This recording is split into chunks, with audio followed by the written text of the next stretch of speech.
Hey again, guys. Man, I'm just back from the gym. I'm a little out of breath. I got to catch my breath for this. I'm at my second home. I'm up here for my dad's birthday.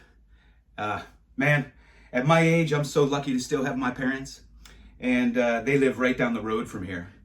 So when we come up here, it's on the coast in South Carolina, and my wife likes to go down to the beach, and I like to go work out and come home and relax and watch YouTube videos and stuff. This is not going to be a card video, so if that's what you're looking for, I understand. You might want to stop it, but I just wanted to give a background a little bit on my life as a person, because I've done lots of interviews and videos on my life as a collector, and I think right now this has some relevance with what's going on in the hobby. So, in my prior life, I was a marketing consultant and speaker in the travel industry mostly. And I used to travel all over the world, giving seminars, and private companies would hire me as a consultant. And man, I went to some fantastic places, a lot of which I wouldn't necessarily feel safe going today. I was fortunate in, like in the late 80s, there was a lot of terrorism going on. And I had two girls, both such nice girls, who went to my high school. One I graduated with, one I think was a year ahead of me, and the one I knew very well.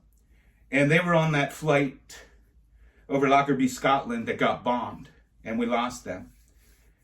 And then we had a period in the 90s where, there was really no terrorism, and international travel was, mostly safe. Although I was in the middle of a major bombing in Egypt.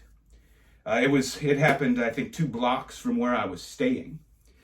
But I gathered some great artifacts from around the world, and I thought I'd share those with you. When I was in Egypt, I picked up at an antique store an antique camel saddle. This thing was actually used. And if you would sit on it, I use it as a sitting stool. If you would sit on this thing, it's not very comfortable. Now, I had the good fortune to be in Namibia, in Windhoek. It's pronounced Windhoek. Most Americans pronounce it Windhoek, but it was controlled by the Germans.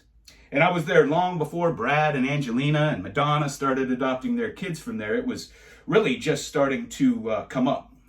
And they actually have Bushmen still there.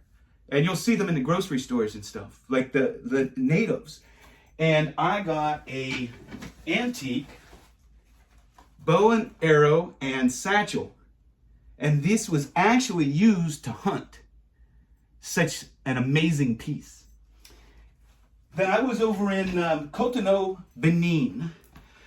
That is in West Africa, and it's actually just south of Abidjan on the Ivory Coast.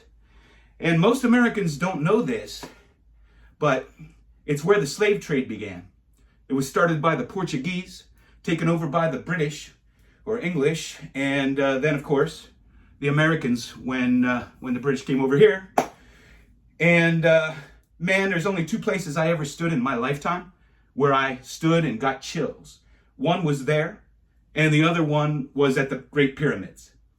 I remember I was a young man when I was doing this, and I was still going out with my friends, being a playboy, all that good stuff. And I flew home from Egypt, and I went out to the bar with my friends, and we're shooting pool, and somebody looks down and says, how did you get sand all over your shoes? And I'm like, those are from the pyramids. That is from the pyramids, and I ain't knocking it off either. So I had pyramid sand in my shoes for weeks till it finally fell off on its own. So that's a little bit about my background traveling. Now, when I did that, I'll back up here. So I was the youngest Rotary president in the country. And children were always kind of close to my heart. I did a lot of charity work. I was on the board of the YMCA, the Big Brothers, and those of you in Pittsburgh will know the Overly Charitable Foundation. I was president of that organization. They had the largest lighting display in the world. It was featured on Good Morning America. Everybody knew this, and it was in a small town outside of Pittsburgh. And the reason that I loved that organization so much, and I believe that's still going on right now, is that all their proceeds went to the benefit of children. They would get the Westinghouse would donate us the lights. We actually had a program with the local jail, and they would release workers to come in on work release programs, and they would build the buildings and paint the stuff and put up the lights, and the community would all gather around and in support, and we get all kind of donations and everything. And every penny of that money went to children. So when I was in Rotary, my first cause was to raise money for children. And this was a newspaper article showing that. I'm still shaking from my workout. And what we did was we raised a bunch of money. And you know how when you're a kid, you know, a lot of you will know this. When you grow up with not much money and you get hand-me-downs or whatever, you know, you get off brand names and you're a little embarrassed as a child to, to wear this stuff because brands are important. And so I wanted two things. I wanted children to have good self-esteem when they bought these things, and I didn't want the parents to be able to, use it to go buy stupid stuff. And so we worked with the local school, and we did that instead of a church because churches miss people, right? People that don't go to church. So the schools know the needy kids. And what we did was we would go to stores around town and buy vouchers that could only be used for clothing. And that's what we did. We distributed them. And when they went to these local stores, they could only use them for clothing. They couldn't buy cigarettes or anything else. So anyway, that was something we did. And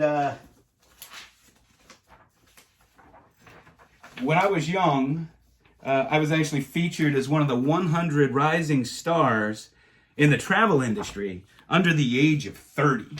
And it was a real big honor for me to get named that.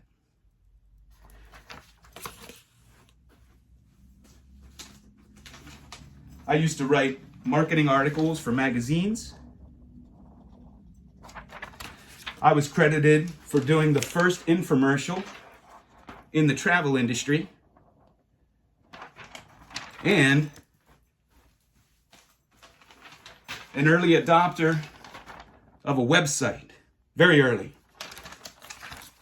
I was featured in the Karachi News in Pakistan.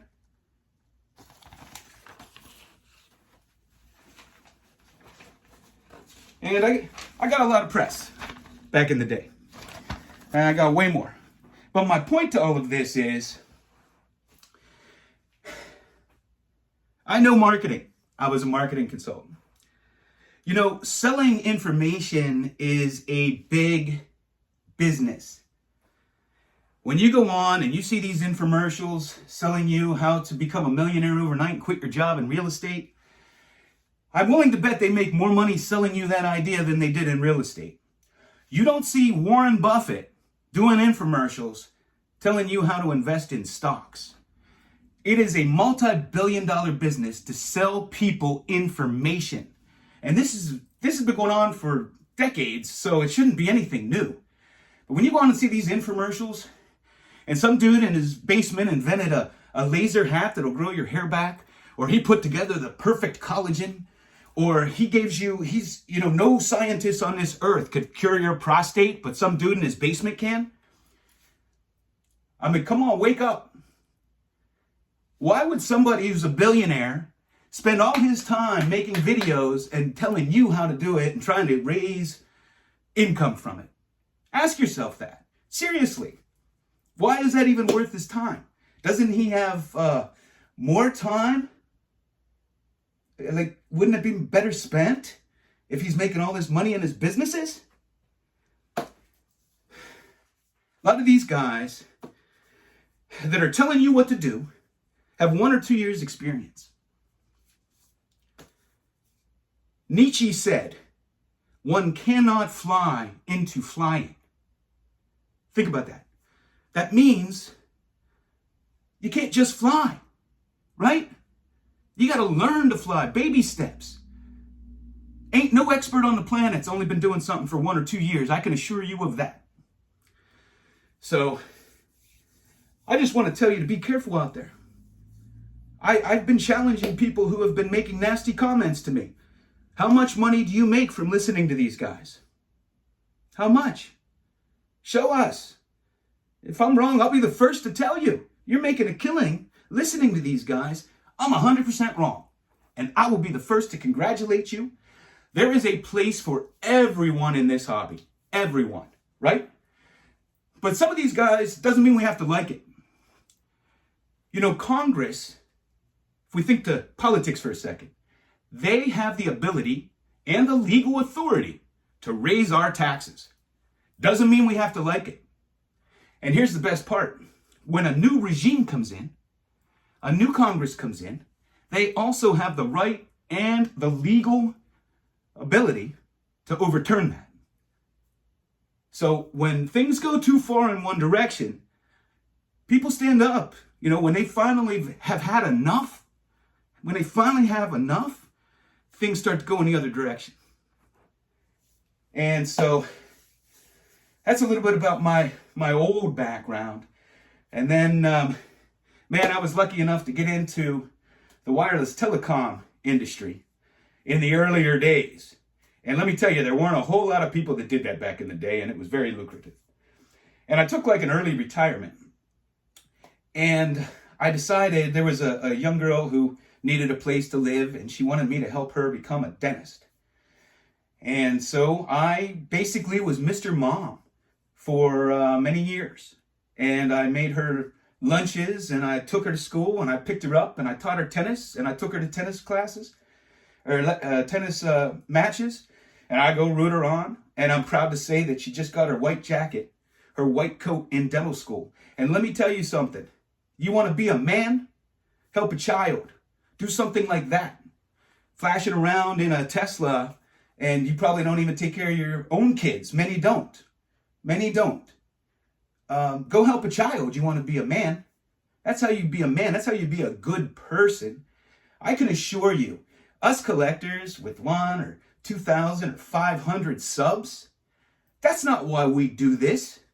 We don't need the money that we're going to make on YouTube. And you need to realize that. Some of us do this for the love of the hobby, to share whatever experience we might have, whatever knowledge we might have. Because you know what? Not everybody's trying to take advantage of you. And those of you who come at our community, I mean, you're going after the wrong people. We have nothing but love for everybody. We want nothing but to help everybody. And that's all I have to say. I want to thank you for watching.